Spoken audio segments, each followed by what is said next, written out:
Sekarang yang pilih tasawuf urusan hati angkat tangan. Panitia ngeliatin aja yang paling lebih banyak.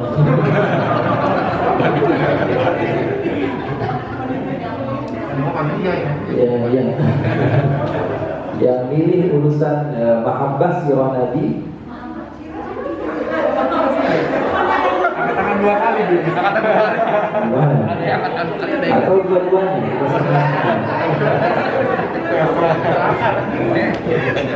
Dua-dua. Tapi kalau bisa bulan depan kita semuanya pegang bukunya, ya. Kalau nggak paham bahasa Arab, nanti terjemahin aja udah, ya. Supaya barokah, benar-benar belajar gitu.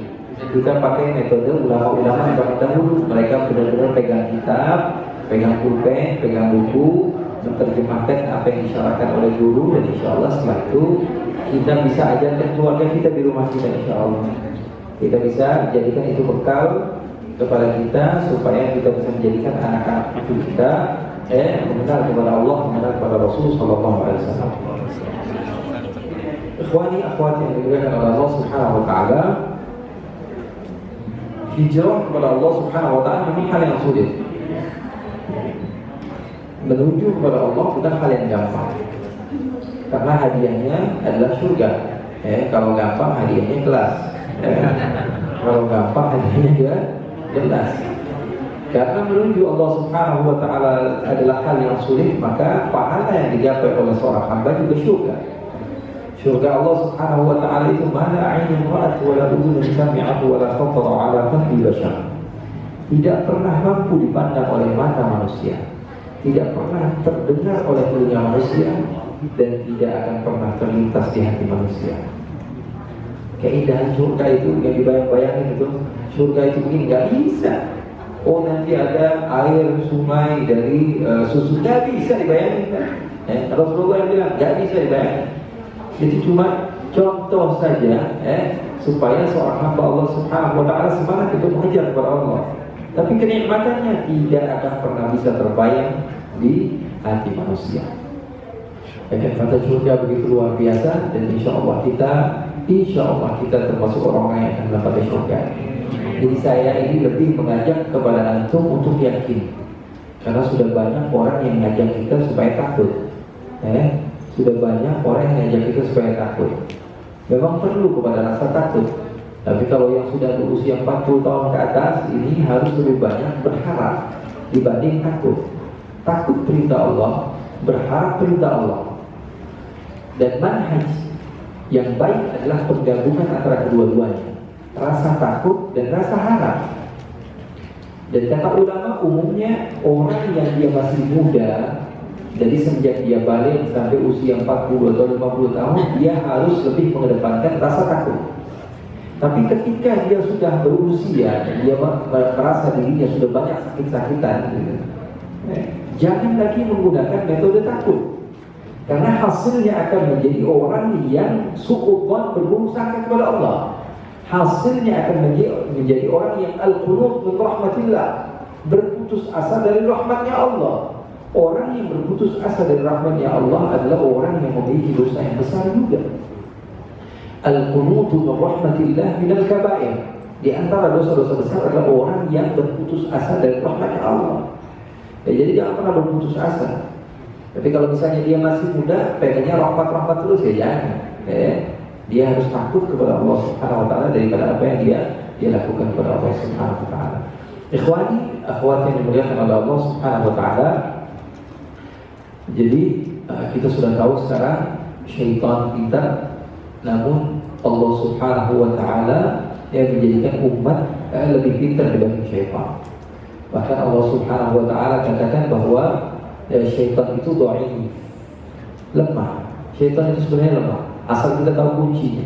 Tapi kalau kita tidak tahu kuncinya, maka kita akan dipermainkan oleh syaitan.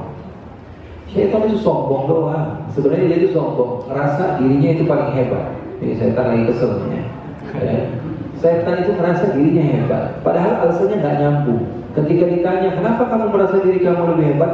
Saya kan diciptakan dari api. Apa nyambungnya toh? Ya. Jadi dia ngerasa aja kepedean. Gaya orang yang dia teriak-teriak sambil nyanyi, di telinganya ada handsfree, pakai handsfree dia teriak-teriak. Pasti ada yang di sebelahnya, kan? Terkadang begitu kan. Dia nggak merasa, dia nganggap suara dia bagus sama sepertinya yang dia dengerin. Artinya apa? Artinya akhwat yang dimuliakan oleh Allah, syaitan itu sebenarnya nggak nyambung. Syaitan itu nggak nyambung. Dia ngerasa dirinya keren, dia ngerasa dirinya baik, dia merasa dirinya di atas segala-galanya. Itu yang membuat Allah Subhanahu Wa Taala murka kepada syaitan. Allah tidak pernah marah kepada orang yang berbuat salah, tapi orang yang merasa dirinya paling benar itu yang bikin Allah marah. Buktinya agama Islam, orang yang meninggalkan sholat karena malas, hukumannya fasik, dosa. Tapi ketika seseorang tersebut meninggalkan sholat karena congkak, karena apa? Tekak, karena bandel, karena nganggep gak ada wajib-wajibnya sholat, ini keluar dari agama Islam. Karena apa? Agama Islam itu pengen melihat orang ini tulus atau tidak sama Allah. Hukum apa saja, zakat, gak mau ngeluarin zakat, hukumnya dosa besar. Tapi kalau sudah meyakini zakat itu gak wajib, sama aja perintah Allah yang lain. Nah, biasa aja. Nah, ini orang keluar dari agama Islam. Karena agama Islam itu ingin melihat nurutnya seorang hamba kepada Allah. Islam sendiri artinya apa? Al-istislam, menyerahkan diri kepada Allah. Apapun kehendak Allah kita ikuti. Kamu harus sholat maghrib 3 rakaat. Kok 3 rakaat ya? Kok enggak 7 rakaat? Kok enggak? Itu orang Islam enggak? Orang Islam itu udah nyerah aja, apa kata Allah ikuti. Dan kadang segala sesuatu, misalnya hikmahnya apa? Hikmahnya itu nurut. Hikmahnya apa? Hikmahnya itu nurut sama Allah. Jadi segala sesuatu kan perlu pada hikmah. Dia bilang kalau ruku, wah ini ada hikmahnya nih, nanti punggung kita jadi apa? Bagus, jadi keren, jadi sehat. Hikmahnya apa? Sedekah nanti harta kita jadi lebih banyak. Hikmahnya ini. Kok sholat 3 rakaat? Kenapa enggak 4 rakaat? Kenapa enggak 2 rakaat? Enggak 1 rakaat? Hikmahnya apa? Hikmahnya itu nurut sama Allah. Allah ingin bertarbiyah hati kamu. Bagaimana caranya supaya kamu ikut kepada apa perintah Allah? Nyambungnya apa? Sholat menyembah Allah dengan tenggelamnya matahari. Kenapa kok waktunya pas tenggelam matahari? Emangnya kita nyembah matahari? Matahari tenggelam, kita sholat. Begitu. Sebagian orang begitu. Hikmahnya apa? Hikmahnya adalah supaya kamu itu nurut sama Allah. Jadi segala sesuatu terkadang hikmahnya kita nggak pernah nyampe. Makanya ulama mereka melarang kita untuk senantiasa berkata kepada Allah, "Lau wali wa kaifa qawlu dzil hamaq." Berkata kepada Allah, kalau saja saya diciptakan oleh Allah dari emak yang beda, mungkin saya sekarang beda, agak cakep gitu ya. Itu kalau itu nggak boleh. Lip, kenapa ya saya ini begini nggak boleh. Kaifa, gimana ya kalau misalnya Allah nggak boleh juga. Lau wali wa kaifa qawlu dzil hamaq. Ini adalah kata-kata orang yang memang tidak beriman kepada Allah. Tidak boleh. Saya belum paham dulu, ya udah lupain. Sekarang jangan. Dan sekarang kan apalagi orang Indonesia seru-seru gitu. Ada yang tanya sama saya mau tanya loh. Padahal sesuatu yang nggak nyambung, nggak nyampe otaknya. Saya mau tanya apa? Setiap malaikat kan memiliki pekerjaan masing-masing, gitu ya. Malaikat Jibril kerjaannya apa? Menyampaikan wahyu, oke. Malaikat Mikail apa? Malaikat Munkar, malaikat Nakir, semuanya disebutkan. Ada tugasnya masing-masing, kan? Malaikat Jibril tadi apa? Menyampaikan wahyu. Nabi Adam, Nabi Idris, Nabi Nuh, Nabi Hud, Nabi Saleh, sampai Nabi Muhammad SAW. Terus Nabi Muhammad meninggal, Malaikat Jibril sekarang ngapain? Nganggur dong. Bilang Nabi Muhammad SAW sudah tidak ada. Terus Malaikat Jibril ngapain? Kalau yang ngurusin hujan, rezeki segala macam kan masih ada tuh. Meninggal segala macam, tanya jawab soal kubur dan lain sebagainya. Al-Raqib Atid ada. Malaikat Jibril ngapain sekarang? Nganggur dong, tidak ada kerjaan. Dia bilang apa? Jawabannya apa? Jawabannya adalah pertanyaan kamu salah. Pertanyaannya salah. Karena terkadang ada pertanyaan yang tidak perlu kepada jawaban. Maksudnya apa, Beb? Secara singkat saya akan katakan, ini masuk akal, rasio. Sesuatu yang tidak pernah sampai ke dalam otak kamu, maka kamu tidak berhak untuk menjawab. Manusia ini lemah. Bahkan kepada sesuatu yang ada di belakang dinding itu saya nggak tahu ada apa. apalagi mau ke tempat yang lebih jauh. Betul atau tidak? Apa yang ada di belakang perumahan ini saya nggak tahu apa isinya. Apalagi terhadap Allah Subhanahu wa Ta'ala, terhadap malaikat. Tentu kita akan buta. Kita sadar dirilah kita manusia yang lemah. Masuk akal nggak kira-kira? Masuk akal. Contoh seperti ini, seperti ini. Manusia itu berbeda-beda bahasanya. Contoh seperti ini. Kalau saya katakan Habib duduk di bawah kipas angin, apa yang ada dalam otak kita? Ada seorang Habib duduk di atas kipas angin berputar. Betul atau tidak? Itu yang kita pahami. Kalimat yang sama kita serahkan kepada orang yang hidup 500 tahun yang lalu. Habib duduk di atasnya ada kipas angin yang berputar. Apa yang mereka akan pahami? Dulu tak ada kipas angin. Yang mereka akan pahami yang ada dalam otak mereka mungkin ada hamba sahaya yang naik di atas loket kemudian kipas itu. Karena zaman dahulu ada yang kipas. Berbeda 300 tahun atau 400 tahun, satu bahasa sudah berbeda lagi artinya, maknanya sudah beda. Dan kita meyakini hal tersebut. Terkadang kita harus mengharuskan kalau ada ayat Al-Quran berbunyi, ya Allah duduk, berarti harus duduk dong. Tangan Allah di atas tangan manusia, berarti harus tangannya beneran tangan Allah SWT. Gak harus bilang negara, tangan Allah ada, gak boleh ngomong seperti itu. Karena apa? Karena bahasa ini berubah-berubah. Bahasa ini, apalagi memahami kepada sesuatu yang kita gak pernah sampai. Manusia itu ya, kehidupannya adalah kebiasaannya. Tuh, boleh dicatat. Manusia itu kehidupannya adalah kebiasaannya. Maksudnya apa? Maksudnya segala sesuatu yang masuk ke dalam otaknya dan dia biasa dengan hal tersebut, maka dia akan menghukumi satu hukum. Contohnya, orang yang pertama kali diciptakan oleh Allah melihat ada api, dia tahu nggak api itu bisa membakar? Orang yang pertama kali Allah ciptakan, kemudian lihat api ini apa tuh ada asap-asapnya. Kira-kira tahu nggak itu bisa membakar? Nggak tahu. Akhirnya dia coba. Manusia kan coba ini. Ini apa nih aneh? Aduh, sakit. Ternyata bisa melukai. Begitu kan manusia. Besok lihat lagi ada. Dicobain lagi nggak? Manusia dia bilang, wah api yang itu bisa membakar. Mungkin yang ini enggak nih. Ini warnanya agak kebiru-biruan. Beda nih. Itu kan manusia nih. Kalau yang enggak langsung dia benar-benar hati-hati tuh orang tuh. Tapi umumnya manusia enggak, dia nyoba sekali, 2 kali, 3 kali. Wah ini yang di daerah sini lain lagi nih. Ini daerah sini, semuanya. Dengan adanya kebiasaan tersebut dan beberapa kali dia ulang, menghasilkan satu hasil yang sama, akhirnya dia memiliki hukum bahwa api itu bisa membakar. Bukan dengan sekali 2 kali, tapi setelah beberapa kali dia coba, ternyata api itu bakar. Itu kehidupan manusia. Secara umumnya seperti itu. Paham? Manusia itu adalah kebiasaan. Manusia itu hidupnya adalah kebiasaannya. Dia melihat bahwa suhunya api, setelah dia coba beberapa kali ternyata bisa membakar, akhirnya dia memiliki hasil bahwa api itu membakar. Dan manusia itu umumnya dia akan menghubungkan segala sesuatu dengan kehidupannya, dengan kebiasaannya. Contohnya apa? Dia nggak pernah sama sekali ke Malaysia kecuali ke Kuala Lumpur misalnya. Saya katakan, wah minggu depan nih setelah adanya izin pesawat bisa berangkat, saya mau ada kajian di Melaka. Melaka itu mana? Di Malaysia. Dekat nggak dari Kuala Lumpur? Pasti itu yang pertama kali keluar dari dekat nggak Melaka dari Kuala Lumpur? Kenapa? Karena otak dia nggak nyampe di Melaka, otak dia tapi bisa membayangkan daerah Kuala Lumpur karena dia pernah ke Kuala Lumpur. Paham atau tidak? Ya. Kemudian kalau misalnya saya cerita lagi tentang Perak misalnya, atau tentang Selangor, atau tentang beberapa tempat di Malaysia, pasti akan dia sambung-sambung di Kuala Lumpur. Saya bilang di sana ada tempat wisata, nanti bilang di Kuala Lumpur juga ada. Sebenarnya saya pernah. Nanti dia ngomong lagi tentang sesuatu yang berhubungan, ada hubungannya atau ada kaitannya dengan apa yang saya sedang bicarakan. Itu manusia. Kemudian ada contoh gampang saja. Ada orang yang buta dari sejak kecil, dia tidak pernah melihat. Tiba-tiba dia duduk di belakang rumah. Dan Allah memberikan kesempatan kepada dia beberapa detik untuk melihat. Ketika dia melihat, ternyata yang ada di hadapan dia ayam. Dia pegang, ternyata dia buta lagi.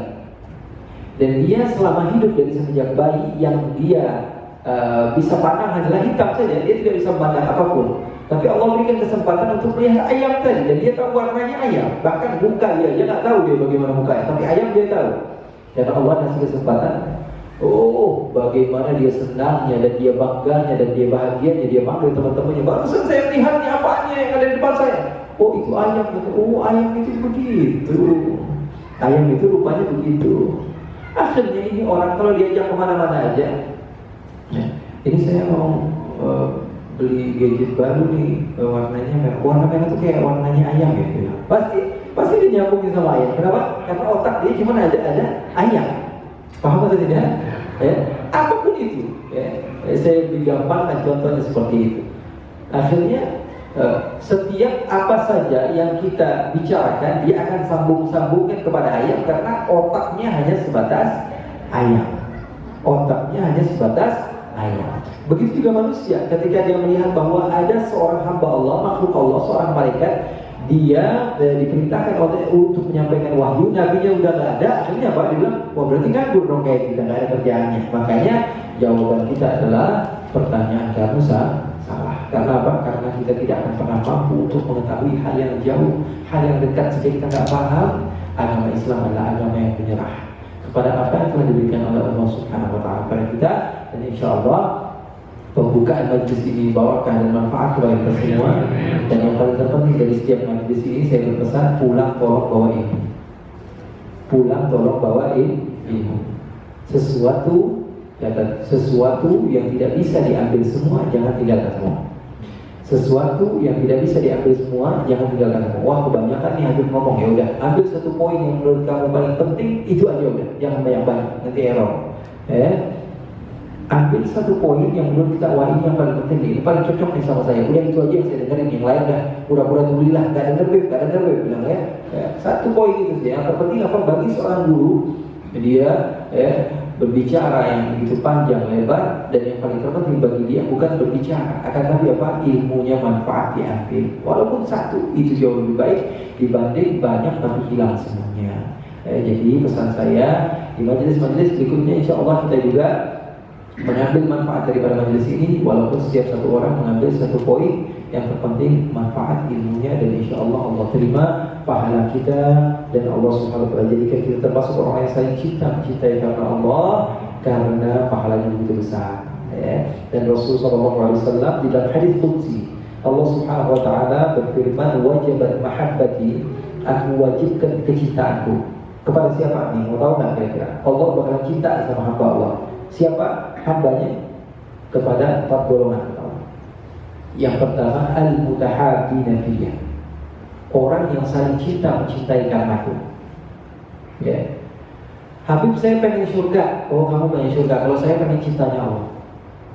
Karena kalau orang yang sudah dapat cintanya Allah, tentu bakal dapat ribuan surga. Kalau udah dapetin cintanya Allah, tentu dia akan dapetin apapun yang dia mau. Orang cintanya Allah dia dapat.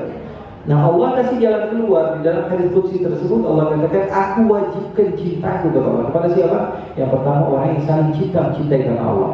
Dan sesungguhnya tidaklah saya datang dari tempat yang jauh ke tempat ini kecuali insya Allah karena cinta saya kepada antum.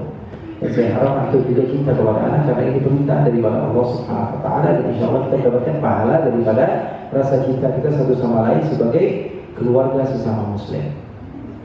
Yang kedua, al-mutazawwirina fiyya, orang yang saling menziarahi untuk aku, kata Allah.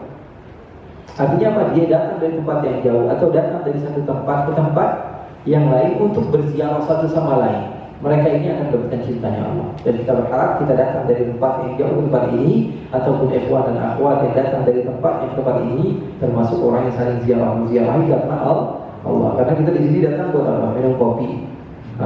Buat apa? Makan ini risol. Bukan, tapi untuk kajian. Artinya kita datang untuk Allah. Kemudian yang ketiga, al-mutajalisina fiyya, orang yang duduk-duduk untuk Allah. Kita baca Al-Quran, kita baca zikir tadi, kita dengar ayat Al-Quran dari ucapan seorang guru, hadis Rasulullah. Kemudian kita menata hati kita supaya menjadi orang yang lebih beriman kepada Allah. Artinya kita duduk ini untuk Allah. Wal mutadzakirina fiyya, dan orang yang saling mengingatkan satu sama lain karena Allah. Bayangin kalau dapat satu aja udah dapat cinta Allah, kita empat-empatnya kita borong. Empat-empatnya kita borong. Saling cinta mencintai karena Allah, saling menziarahi karena Allah, saling duduk bersama karena untuk Allah, kemudian berzikir bersama karena Allah Subhanahu wa Ta'ala. Dan empat-empatnya alhamdulillah kita borong, kita harap tidaklah kita keluar dari majlis ini kecuali Allah telah memberikan cinta kita kepada Allah Subhanahu wa Ta'ala. Dan insya Allah ini adalah awal dari kebaikan, dan insya Allah di bulan-bulan ke depan Allah Subhanahu wa Ta'ala menjadikan hati kita lebih tenang, kehidupan kita lebih nyaman, mati masuk surga. Hidup di dunia senang, di akhirat senang. Itu agama Islam. Bukan di dunia itu sumpah begitu, wah zikir terus, la ilaha illallah, lihat orang, wah ini ahli neraka, ini ahli neraka, ini ahli bid'ah, ini orang nggak benar, ini orang nggak enak hidup seperti itu. Dia enak lihat orang, ini orang maksiat, ini Allah kesian banget, mudah-mudahan Allah ampuni dosanya. Oh ini orang yang salah jalan, ya Allah kesian banget, ya Allah mudah-mudahan jadi orang yang benar. Enak hidup itu. Gak ada musuh, gak ada. Ini enggak, muka kalau melihat orang lain aja. Jadi cara sholatnya kakinya lebih ringankan, enggak. Ini orang gak benar. Tangannya goyang-goyang, bilang wah ini aneh. Ada sholat yang pakai lutut, dibilang wah ini serem nih. Gak sama, ini sama. Oh ya, gak pas seperti itu. Kepada orang yang berbeda agama sekalipun kepada kita harus support mereka. Kita harus tunjukkan akhlak yang baik supaya mereka ikut pada agama Islam. Artinya apa? Agama Islam di dunia enak, di akhirat enak, itu aja. Agama Islam di dunia enak, di akhirat insya Allah enak. Mudah-mudahan Allah SWT berikan manfaat, dan saya serahkan sisa 10 menit untuk tanya jawab sebelum kita minum-minum bareng.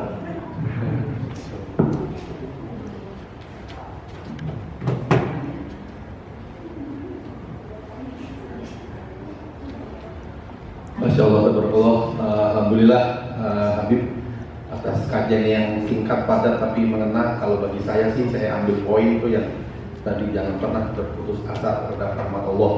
Itu yang paling penting. Kadang-kadang dalam keadaan begini, pandemi ini, kadang-kadang kita gini ya, dari kayak kita gini, kayak komplain atau mengeluh dengan kondisi kayak begini. Nah ternyata rahmat Allah lebih luas, insya Allah dari murka Allah. Jadi itu yang ketiga poin yang saya ambil. Oke, untuk mempersingkat waktu mungkin akan ada tanya jawab. Siapa yang kira-kira yang mau bertanya?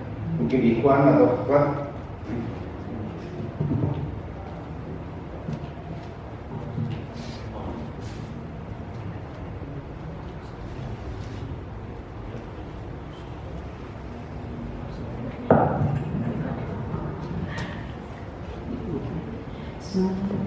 Assalamualaikum warahmatullahi wabarakatuh. Mungkin pertama-tama Anda mengucapkan barakallah untuk Habib, sudah jauh-jauh datang kemari gitu ya, dari Garut beserta rombongan gitu kan. Sebetulnya saya juga jadi rindu kampung halaman saya, karena saya orang Garut, orang Tarogong. Kemudian Masya Allah, seperti tadi panitia sudah sampaikan di awal bahwa ini adalah kajian pertama pada saat pandemi. Jadi di kajian offline pertama kali. Jadi Bung Salim sudah pernah melaksanakan kajian-kajian sebelumnya, tapi sejak pandemi ini baru pertama kali lagi ya, baik ya. Benar mana dia ya? Ya. Jadi Masya Allah, ketika diingatkan lagi oleh Habib, kita hadir ke sini bukan semata-mata karena kita ingin ikut kajian saja, tapi karena pilihan Allah itu buat saya, itu yang bisa saya bawa pulang ke rumah. Dan saya jadi tahu apa yang saya akan minta sama Allah. Aku minta kepada Allah untuk selalu dicintai, untuk selalu jadi hamba yang diridhoi. Karena mungkin usaha dan ikhtiar kita untuk mendekati Allah mungkin terbatas karena ilmu, terbatas karena amanah-amanahnya. Kadang-kadang kita